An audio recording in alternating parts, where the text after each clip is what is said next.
was hard to tell which of them was more attractive, but I suspect she was the one who loved the most. The question remains, did she love the wrong man too much and pay far too heavy a price for believing in him? Or was she just as guilty as he was in their plans to have a wonderful life? That life was Las Vegas, convertibles, drinking and drugging, and cocktail lounges, as empty of substance as a mall theater after the last show. And they were, of course, doomed to fail.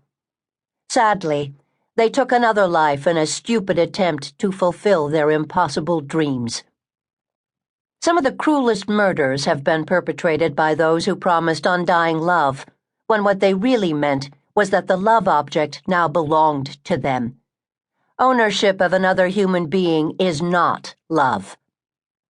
Jealousy is not love either.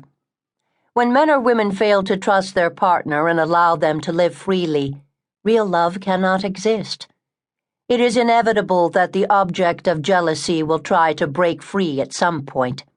Some partners let that happen, and some destroy those they have sworn they will cherish forever.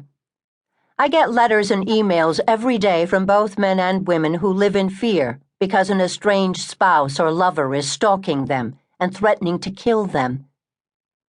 It is important that they realize this is not their doing. Those who have not been there can't understand why trapped victims of misplaced love couldn't detect the danger behind protestations of affection and caring before they exchanged vows or promises with the person they have come to fear so much.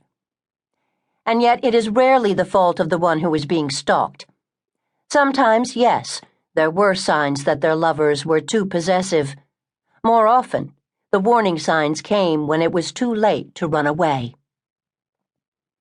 The Captive Bride is about the fear that many women, and some men, live with day by day. I wish that I did have the answers for them, but I don't. The best I can do is urge them to go online and enter domestic violence in the slot in search engines. Bad Blind Date is exactly what the title suggests, but tragically, it takes the concept far beyond an uncomfortable evening with someone who turned out to be a major disappointment. We have all accepted dates with someone we didn't really know. This case illustrates graphically the worst possible result if we allow ourselves to be pushed into spending time alone with a complete stranger.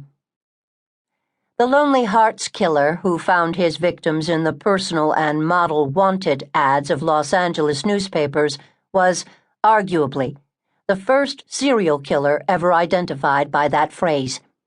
His horrifying crimes fit within the parameters of the description of the definition, as chilling today as it was when it happened. His victims were ultimately vulnerable women seeking love or a way to make a living in Hollywood. Some of the cases I picked with some hesitation because they deal with sexual aberration that few of us, thankfully, ever encounter or even read about. Old flames can burn, and you kill me or I'll kill you fall within that category. The men who were convicted in these crimes were handsome, much more than presentable socially, and ultimately frightening. The highway accident is a case that some of you may have read before.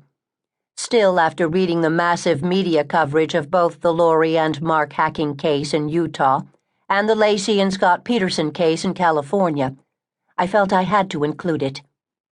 This case is almost a blueprint for the current cases, particularly the hacking tragedy, although it goes several steps beyond.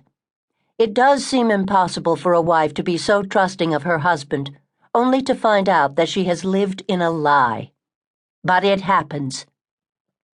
It happened in the highway accident in Oregon, and I think you will be as startled as I was to see the similarities with the cases in today's headlines. Where is Julie?